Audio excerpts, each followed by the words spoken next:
चलिए दोस्तों, इस सवाल को देखिए, ये बढ़िया सवाल है। इसमें आपको 73 दिन का बोला है, वर्ष नहीं बोला है कितने साल का निकालिए। आप 73 दिन का निकाल दीजिए बस, है ना। ये काम करना है, दिन का निकालना है। कैसे करेंगे? गैर लीप वर्ष। गैर लीप वर्ष का मतलब एक ऐसा वर्ष जो लीप ईयर ना हो। भाई लीप ईयर में आपका 366 दिन होता है एक साल में, और गैर लीप यानी नॉन लीप ईयर में आपका 365 दिन होता है ना। अब यहाँ पर बहुत ध्यान से इस चीज़ को समझिएगा कि आपको टाइम को लाना है वर्ष में। दिन में दिया है ना, वर्ष में लाना है। वर्ष में कैसे लाएंगे? आप जानते हैं कि 365 दिन का 365 है ना, नॉन लीप ईयर की बात कर रहे हैं। 365 दिन में एक साल होता है ना, एक ईयर होता है 365 दिन मिलाकर। अगर हम 73 दिन की बात करें, अगर हम 73 दिन की बात करें सिर्फ, तो कितने साल हो जाएगा? कन्वर्ट करेंगे तो सीधे सीधे 1 ईयर तो इधर है ही। अच्छा, ये आपका इधर आके 365 डिवाइड होगा तो ये हो गया एक का, मतलब एक दिन में इतने साल होंगे।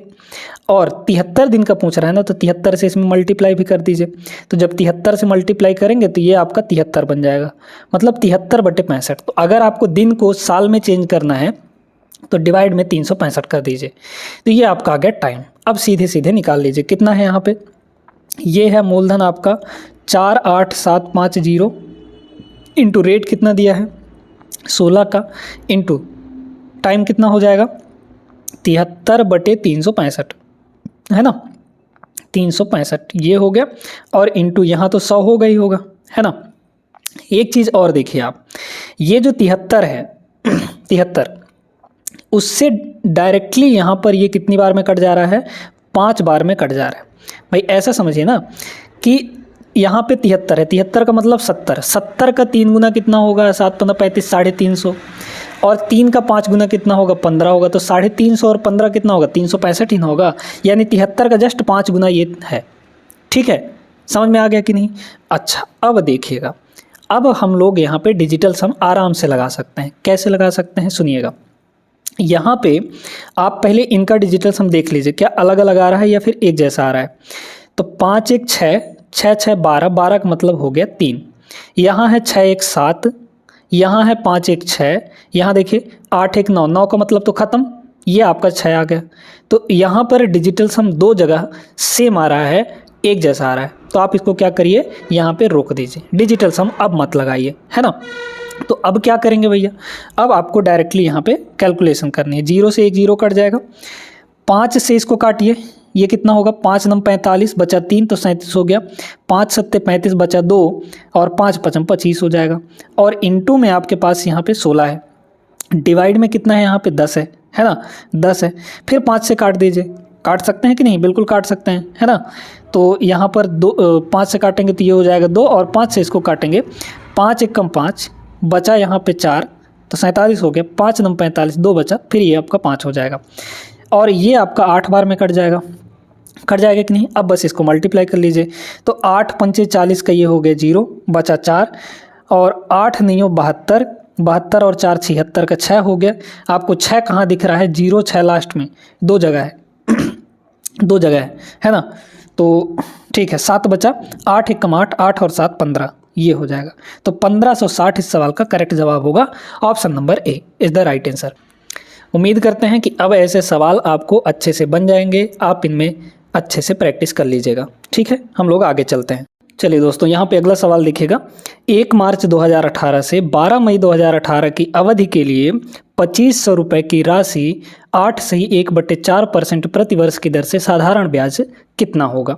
अब यहाँ पे आपको टाइमिंग पहले निकालना है, कितने दिन हुए, है ना। 1 मार्च 2018 यानी मार्च के पहले दिन से ले रहा है। तो पहले दिन से अगर लेंगे तो मार्च में टोटल कितने दिन होते हैं? 31 दिन होते हैं। तो 31 दिन हो गया आपका मार्च का, प्लस 12 मई तक जाना है तो अप्रैल भी पूरा जाएगा। तो अप्रैल में कितने? 30 दिन, प्लस यहाँ पे 12 मई तक, मई में आ गए तो 12 दिन यहाँ पे और हो जाएगा। जोड़ेंगे 30 30 60 और 12 73, यानी 73 दिन हो गया, है ना। 73 दिन जब हो गया है तब तो आसान हो गया। ठीक है, डायरेक्टली क्या करिए, आपका मूलधन कितना है यहाँ पे? 2500, ये हो गया आपका 2500, इंटू यहाँ पर देखिए और क्या है? दर आपका 8 चौक 32, 32 1 33, ये हो जाएगा 33, 33 बटे यहाँ पे 4 है, ठीक है, 33 बटे आपका यहाँ पे 4 है। अब देखिएगा यहाँ पे क्या है, इनटू आपका टाइम, टाइम कितना होगा 73 दिन है, दिन को वर्ष में कन्वर्ट करेंगे 365 से डिवाइड भी करना पड़ेगा, डिवाइड में आपका क्या होगा 100 हो जाएगा, है ना, ये 100 हो जाएगा। बस काटा पीटी कर लीजिए, ये 2 जीरो से 2 जीरो कट गया, 73 से ये जानते हैं कि 5 बार में कटता है, 5 से ये 5 बार में फिर कट जाएगा, बस आ गया आंसर, है ना। तो देख लीजिए 33 पंचे कितना होगा 165, है ना, 165 यही ना होगा 165, डिवाइड में आपके पास कितना होगा भाई 30 पंचे 150 और 3 पंचे 15, 150 और 15 कितना होगा 165, 165 बटे 4, क्लियर हो गया। तो 4 चौक 16, ठीक है, 4 चौक 16, मतलब शुरू में ही 4 आ गया, तो शुरू में ही 4 कहाँ दिख रहा है, ऑप्शन नंबर डी में। आगे कैलकुलेट करने की ज़रूरत नहीं है आपको, क्लियर है, आगे बढ़ते हैं। अब देखिए अगला सवाल, किसी राशि का 8% की वार्षिक दर पर 1 वर्ष और 2 महीने का साधारण ब्याज 491 रुपये, 68 रुपये है, सॉरी इतना है ना, 451 पॉइंट यहाँ पे 68, ठीक है। तो मूलधन कितना होगा, यानी पी आपको निकालना है। यहाँ पे ब्याज कितना है, ब्याज आपका 491.68 है, इक्वल टू मूलधन नहीं पता रहने दीजिए, इंटू आर, रेट कितना है 8% का, इंटू यहाँ पे टाइम, टाइम आपका 1 साल 2 महीने, 1 साल 2 महीने का क्या मतलब हुआ, 1 साल प्लस 2 महीने, 2 महीने यानी कन्वर्ट करेंगे तो 2/12 आएगा, वर्ष में कन्वर्ट करेंगे तो ये हो गया आपका 1/6, 1 प्लस 1/6 यानी कि 7/6। तो यहाँ पे आपका टाइम कितना दिया है 7/6 दिया है दोस्तों, है ना, 7 बटे यहाँ पर 6, और यहाँ पर हम लोग इसको 100 से डिवाइड भी कर देते हैं, करिए, ये जीरो जो है इधर आके गुणा हो जाएगा 2 ठो, तो ये पॉइंट आपका हट जाएगा सीधे सीधे, है ना। मतलब यहाँ से और हम अगर काटना चाहें तो देखिए ये हो जाएगा 49168, ठीक है। और यहाँ पर एक काम करिए कि 6 को इधर ले आइए, 6 डिवाइड में है, और 8 और 7 इधर डिवाइड में आ जाएंगे, है ना, ये 6 इधर मल्टीप्लाई में आ गया, और 8 और 7, 8 × 7 ये हो जाएगा, और यहाँ पे हो गया पी आपका, क्लियर है। काट दीजिए, 7 से पहले इसको काटिए, 7 से इसको काटेंगे तो 7 सते 49, बचा कुछ नहीं, 1 आ गया, तो 7 शून्य शून्य बचा, हो गया 16, तो 7 दूना 14 और 7 चौके 28, इतना हो गया, और 2 से इसको काटिए, 2 3 6 और 2 चौके ये हो जाएगा 8, मतलब डिवाइड में आपके पास 4 है और मल्टीप्लाई में यहाँ पर 3 है ना। यूनिट डिजिट लगा लीजिए, यूनिट डिजिट अगर हम लोग लगाएंगे तो यहाँ पे कितना हो जाएगा, क्योंकि हर एक का इकाई अंक अलग अलग है, नहीं 2 जगह सेम है, तो कर लीजिए, है ना। 4 से इसको काटेंगे तो कितना हो जाएगा, 4 से अगर हम लोग काटें तो 4 1 कम 4 बचा 3, तो 4 सत्ते 28, फिर बचा 2, तो 4 पंचे 20, फिर बचा 2, 4 छक्के 24, इंटू यहाँ पर हो जाएगा 3, 17 तियाँ 51, 51 के आसपास आएगा, यानी 51 से ज़्यादा ही आएगा, ऑप्शन नंबर ए 5268, ठीक है। समझ में आ गया होगा अच्छे तरीके से। आगे बढ़िए अगले प्रश्न में, देखिएगा इसको 9.5 है ना, सब कुछ दिया गया है। यहाँ पे कह रहा है कि ब्याज पर कोई राशि 942 रुपये हो जाती है, आरंभ में किया गया निवेश कितना था। बहुत सुंदर सवाल है दोस्तों। अब ये 942 रुपये आपको ब्याज नहीं दिया है, क्या दिया है, ये आपको मिश्र धन दिया है। मिश्र धन का मतलब क्या होता है, जो चीज़ आपने इन्वेस्ट किया है उसके साथ जब ब्याज जुड़ कर मिलता है तो उसको आप लोग मिश्र धन कहते हैं, यानी अमाउंट कहते हैं। तो हमेशा ध्यान रखिए कि जो अमाउंट होता है वो कितना होता है, वो होता है आपका यहाँ पे प्रिंसिपल और प्लस इंटरेस्ट, ठीक है, क्लियर हो गया। अब इसके लिए एक ज़बरदस्त तरीका हम आपको बता रहे हैं, ज़बरदस्त, एकदम ज़बरदस्त, ठीक है, ध्यान देते जाइएगा। अब ऐसे ही सवालों के लिए हम लोग परसेंटेज मेथड लगाते हैं, कैसे देखिएगा, इसको रेशियो मेथड भी कह सकते हैं, कोई दिक्कत नहीं है। यहाँ पे जो ब्याज है, ब्याज की दर, सारा खेल इस रेट का है। यहाँ पे 9.5% है, 9.5 को अगर हम लोग कन्वर्ट करें तो ये हो जाएगा 95/10, है ना, 95/10, और परसेंटेज हटाएंगे तो नीचे 100 आएगा, यानी 2 जीरो और मल्टीप्लाई हो गया। 5 से काट लीजिए, 5 से काटेंगे तो यहाँ पे कितना हो जाएगा 19 पंचे 95, और 5 से इसको काटेंगे तो ये हो जाएगा 200, ये हो जाएगा क्या 200। अब जब भी आप लोग रेट लिखते हैं तो ये जो डिनोमिनेटर में आता है, जब भी फ्रैक्शन में बदलते हैं रेट को, तो जो डिनोमिनेटर में आता है ये आपका मूलधन होता है, और ऊपर वाला आपका 1 साल का इंटरेस्ट होता है। ठीक है, 1 साल का यहाँ पर ये इंटरेस्ट हो जाता है। तो 1 साल का इंटरेस्ट यानी इंटरेस्ट हमारा 1 साल का 19 रुपये है। ध्यान देते जाइएगा इस चीज़ को, ये आपको मिश्रधन दिया है ना। अब यहाँ पर 6 वर्ष में बोला है, तो भाई 1 साल का तो 19 रुपये बन रहा है, यानी 6 साल का कितना बनेगा, 19 को 6 से मल्टीप्लाई कर दीजिए। तो 19 को 6 से मल्टीप्लाई करेंगे, 19 छक्के 114 हो जाता है ना। तो 19 गुणे 6 114 हो जाएगा। तो मतलब 6 साल का जो इंटरेस्ट बना यानी टोटल सिंपल इंटरेस्ट बना वो 19 छक्के 19 गुणे 6 114 रुपये बन गया, ऐसा हम लोग समझ सकते हैं। 114 यूनिट बन गया। और मूलधन कितना है यहाँ पे 200 यूनिट है। आप जानते हैं कि जो अमाउंट होता है वो मूलधन प्लस इंटरेस्ट होता है। मूलधन 200 है, इंटरेस्ट आपका कितना बना टोटल 114। तो 200 और 14 जोड़ेंगे तो कितना आ जाएगा, अमाउंट आपका 314 यूनिट आ जाएगा। कितना आ जाएगा, 314 यूनिट आ जाएगा। ये अमाउंट है। ये बताइए कि अमाउंट एक्चुअली में आपको कितना दिया है, ये तो भाई यूनिट में हुआ, एक्चुअली में आपको यहाँ पर कितना दिया है 942 के बराबर दिया है। ठीक है, तो 314 यूनिट की वैल्यू 942 हो गई। 1 यूनिट की वैल्यू कितनी हो जाएगी, आप डायरेक्टली यहाँ से देख सकते हैं कि 300 का 3 गुना 900 और 14 का 3 गुना 42। तो सीधे सीधे 314 का 3 गुना कितना हो जाएगा, 942 हो जाएगा। तो ये 3 है ना, यहाँ पर ये 3 है के बराबर है। क्लियर है यहाँ तक। अच्छा, 1 यूनिट की वैल्यू कितनी आ गई, इतनी। आरंभ में कितना निवेश किया गया था, तो भाई शुरू में कितना लगाया गया था, मूलधन यानी 200। ठीक है, तो बस 200 से इसको 200 यूनिट की वैल्यू निकाल लीजिए। तो 200 की वैल्यू कितनी हो जाएगी, 1 की वैल्यू 3, तो 200 की वैल्यू 3 गुणे 200 यानी कि 600 रुपये। 600 इस सवाल का करेक्ट जवाब होगा। इसको अगर आप फॉर्मूला लगा के करेंगे, बेसिक से करेंगे, तो यहाँ पे दिक्कतें जाएंगी। इसलिए ये मेथड सीखना भी ज़रूरी है। हर एक सवाल के लिए आप मेथड ज़रूर चुनिएगा कि कौन बेहतर होगा उसके लिए और किस मेथड से हम लोग जल्दी कर सकते हैं उस सवाल को। ठीक है ना।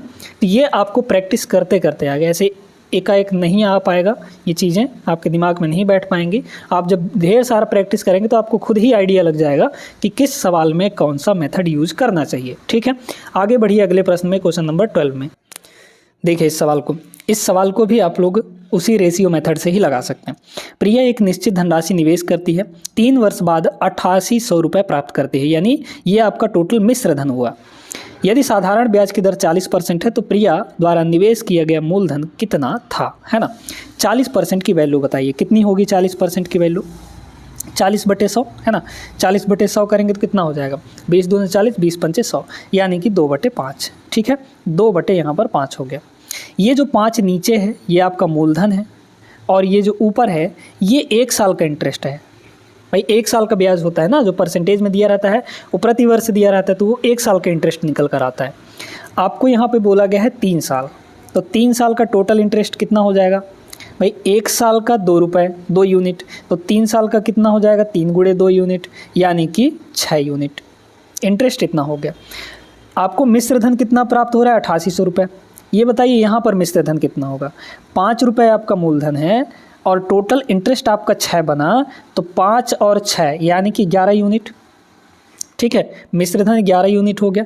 और एक्चुअल मिश्रधन कितना दिया है यहाँ पे 8800 रुपये, तो 8800 इसके इक्वल हो जाएगा। मतलब 1 यूनिट की वैल्यू 11 8 88, 11 8 88 यानी कि 2 0 800 आ गया। 1 की वैल्यू 800 आ गई। आपको क्या चाहिए था, आपको चाहिए था यहाँ पे मूलधन। मूलधन कितना यूनिट है, 5 यूनिट है, तो 5 से इसको मल्टीप्लाई कर दीजिए। 1 की वैल्यू 800, तो 5 की वैल्यू 5 8 40 यानी 4000। तो 4000 इस सवाल का करेक्ट जवाब, ऑप्शन नंबर सी। बहुत बेहतरीन मेथड है, उम्मीद करते हैं आप लोग समझ गए होंगे। एक सवाल हम लोग यहाँ पे और करते हैं, देखिएगा ये भी उसी टाइप का सवाल है। इसमें क्या बोला है कि भाई 5% वार्षिक साधारण ब्याज की दर 3 सही 1/4 वर्ष के अंत में कुल इतना हो जाता है। सेम उसी टाइप का है ना। तो 5% है, 5% का मतलब क्या होता है 1/20 है ना। 1/20, 1/20 मतलब 20 रुपये पर, ये मूलधन हुआ, 20 रुपये पर 1 रुपये 1 साल में ब्याज मिलता है। 1 रुपये 1 साल में। टोटल वर्ष हैं कितने यहाँ पे, 3 चौक 12 1 13, 13/4 वर्ष हैं। तो 1 साल में जब 1 रुपये मिलता है तो टोटल ब्याज यहाँ पर कितना हो जाएगा, यहाँ पे भाई कितने साल हैं, यहाँ पे इतने साल हैं, तो एसआई यहाँ पर कितना होगा, एसआई हो जाएगा आपका टोटल एसआई है ना। भाई कितने साल हैं यहाँ पे, 4 3 12 1 13, 13/4 वर्ष हैं, 13/4 वर्ष हैं और एक साल में 1 ही रुपये मिलता है, 1 ही यूनिट मिलता है, तो 1 से मल्टीप्लाई कर दीजिए, तो ये आ गया आपका 13/4। ठीक है, अब क्या बोला गया कि इतना रुपए हो जाता है आपका मिश्र धन। मूलधन कितना होगा बताइए, मूलधन 20 है, इंटरेस्ट आपका 13/4 है, तो इंटरेस्ट और मूलधन को दोनों को जोड़ेंगे तो अमाउंट आ जाएगा, यानी मिश्र धन आ जाएगा। तो 20 और 13/4 को जोड़िए, तो 20 प्लस यहाँ पे 13/4 है ना, 20 चौक 80, 80 और यहाँ पे 13, 80 और 13 हो जाएगा 93, मतलब 93/4 हो गया। ये हुआ अमाउंट। इसी अमाउंट की वैल्यू आपको दी गई है 2790, है ना, 2700 यहाँ पर 90 हो जाएगा। अच्छा, हम लोग यहाँ पे देखिए, अगर काट पीट दें तो क्या ये आपका कटेगा 93 से, ये कितनी बार में कट जाएगा, 3 बार में ज़रूर कट जाएगा, है ना, क्योंकि 90 90 तियाँ 270 हो जाएगा और 3 तियाँ 9। ठीक है, तो 93 से ये जस्ट 3 बार में आपका कट गया और 0 था तो 0 लगा दिया हमने, है ना। तो 1 यूनिट की वैल्यू यहाँ पर कितनी हो गई, 4 को दल जाकर मल्टीप्लाई कर दीजिए, 4 तियाँ 12, 120 हो जाएगा। 1 की वैल्यू 120 है, आपको क्या चाहिए था, निवेश की गई राशि यानी मूलधन। मूलधन 20 यूनिट है, तो 20 की वैल्यू निकाल लीजिए बस, है ना। तो 20 गुणे 120 कितना आ जाएगा, 12 दूना 24, 2400 रुपये। 2400 सवाल का करेक्ट जवाब ऑप्शन नंबर डी। तो अब दोस्तों आपको कॉन्फिडेंस आ गया होगा कि सिंपल इंटरेस्ट के सवालों को कैसे किया जाता है, और अभी बहुत सारे सवाल हैं, लगभग इसमें 130 सवाल हैं इस पूरे चैप्टर में, तो हम लोग अच्छे से करेंगे एकदम एक एक सवाल को, है ना, आपका एग्ज़ाम निकलवा के रहेंगे। तो इस वीडियो को लाइक कर दीजिए और चैनल पे जो नए हैं वो सब्सक्राइब कर लेंगे। मिलते हैं अगले क्लास में, तब तक के लिए जय हिंद।